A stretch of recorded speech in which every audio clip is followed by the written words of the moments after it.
AudioJungle.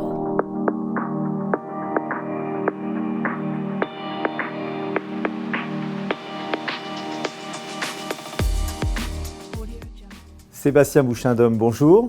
L'actualité du marché de l'information sur les entreprises a été particulièrement riche en 2019. Quels seraient les principaux points à retenir sur cette année ? L'activité a été très riche effectivement sur cette année et ces derniers mois très particulièrement. Quelques exemples, l'article 1 et 2 de la loi Pacte qui met en place l'article 1, le guichet unique des entreprises, et l'article 2 élabore un fichier dématérialisé général des entreprises.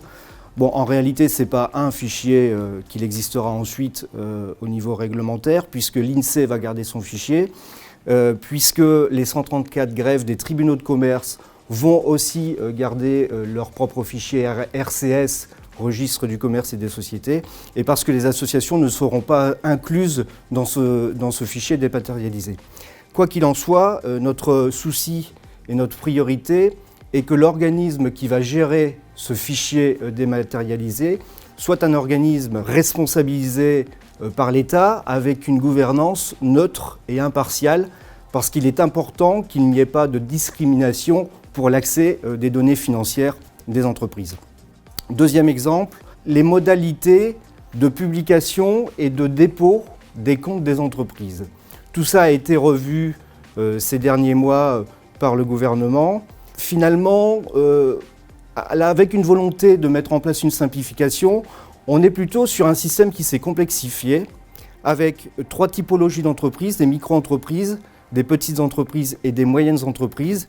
Et en fonction de ces seuils d'entreprise, nous avons des dépôts différents des comptes. Les comptes, ce sont le compte de résultat, le bilan et les annexes. Certains seront simplifiés, d'autres seront détaillés. Et aussi, la publication sera tout à fait différente. Et troisième point, nous avons toujours un souci en France de délai de paiement. Et nous nous sommes positionnés au niveau de notre fédération, la FIGEC, sur le name and fame pour valoriser les bonnes pratiques que réalisent les entreprises en matière de process pour le traitement des impayés.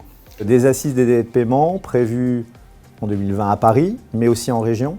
Alors effectivement, la FIGEC est organisatrice de l'événement Assises et délais de paiement pour mettre en valeur ces bonnes en partenariat avec la FDCC. En partenariat avec la FDCC, effectivement. Et puis nous aurons malheureusement l'occasion aussi de travailler sur les sujets expliqués auparavant sur l'année 2020 qui ne seront pas résolus encore d'ici les mois à venir. Nous allons aussi travailler sur le risque immatériel en entreprise, le capital immatériel. Merci Sébastien Bouchain-Dôme.